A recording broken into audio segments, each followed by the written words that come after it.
Is the Pentagon hiding UFOs? The answer is probably yes. Let's take a look. That's not our LNS though, is it? It's not. That is an LNS, dude. Well, if there's look at that thing. It's rotating. Oh, got it! Woohoo! Roger. There's troubleshooting. Did you box moving target? No, I took an auto track. Oh, okay. Oh my gosh, dude. Wow.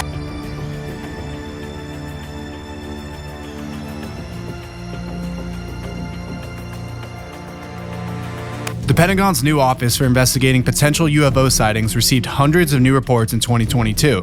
And while it can explain more than half of those events, a sizable chunk remains a mystery. And within those new batch of sightings, the Director of National Intelligence says that they're focusing on some 171 cases, including some in which objects appear to have demonstrated unusual flight characteristics or performance capabilities and require further analysis. Essentially, these capabilities are out of the realm of our current understanding. And that led to last month's release of an unclassified version of the government's new report on UFOs. This annual report stems from a law that also requires the ODNI to send Congress a classified version of the report each year.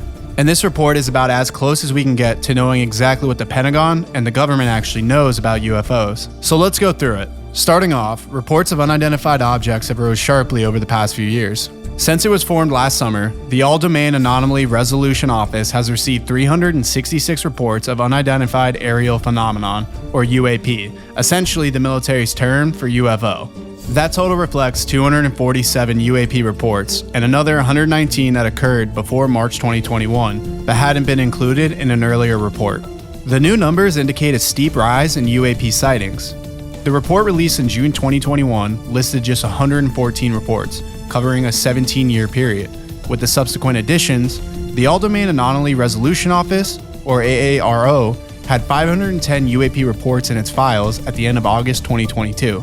And now officials are saying that they believe the rise in UAP reports is due to the government's efforts to legitimize the topic of UAP and instead recognize the potential risk. The phenomenon poses both as an aviation hazard and a potential adversarial activity, such as foreign surveillance efforts.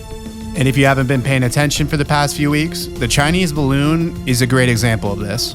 And this carries us to the next part of the report. Many of the aerial objects that were found were actually balloons. Out of the 366 reports, initial analysis found that 195 of the objects had shown unremarkable characteristics, and instead saying that they were linked to common activities. And the bulk of those reports, 163 to be exact, were attributed to balloons or balloon-like entities. Another 26 were found to be various types of drones. And 6 reports were attributed to clutter, a category that includes plastic bags, weather phenomenon, birds, etc. So let's get back to the main question. Have we actually found aliens? Well, the report does not include the word alien, but weeks before the report was released, journalists asked 2 senior officials whether their work had turned up any anomalies that might signify beings visiting Earth from outer space. And the answer was kind of weird. They said, and I quote, "At this time, the answer is no, we have nothing." And after causing a great deal of speculation, this comment was walked back by saying that we have not seen anything that would lead us to believe that any of the objects that we've seen are of alien origin. But not so fast.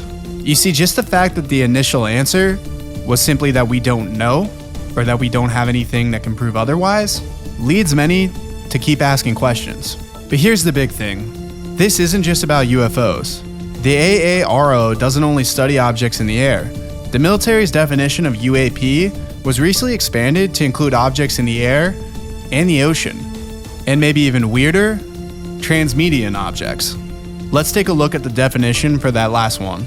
The AARO defines transmedian objects as objects or devices that are observed to transition between space and the atmosphere, or between the atmosphere and bodies of water that are not immediately identifiable. And in recent years, one of the most compelling accounts of a UAP encounter came from the retired US Navy fighter pilot Alex Dietrich. This is one of the encounters that I showed at the beginning of the video. He described seeing a highly unusual object off the coast of Southern California in 2004.